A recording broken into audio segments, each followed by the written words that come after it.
আসসালামু আলাইকুম রহমতুল্লাহ বারাকাতু। আমাদের নার্সারিতে বেশ কিছু করছাল চারা বড় হয়ে গেছে। ওই চারাগুলো আমরা রোপণ করি। এইগুলো রোপণ করার একটাই উদ্দেশ্য, সামনে শীত আসতে, তাই শীতে জানে আমাদের চারাগুলো ঢলে এবং লাল হয়ে না যায়। এই কারণে আমরা এই চারাগুলো এইভাবে সংগ্রহ করে রেখে দিব।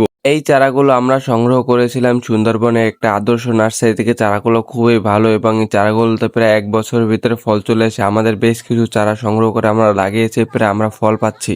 আপনাদের যাদের ক্যান্সার আছে তারা এই চারাগুলো সংগ্রহ করে নিয়ে লাগিয়ে আপনারা প্রতিদিন 1-2টা করে পাতা খেলে যা যা উপকার পাবেন। করসল পাতা বা ফল আপনি যদি প্রতিদিন সংগ্রহ করে খেতে পারেন তাহলে আপনার শরীরের সমস্ত ক্যান্সার বিরুদ্ধে লড়াই করবে।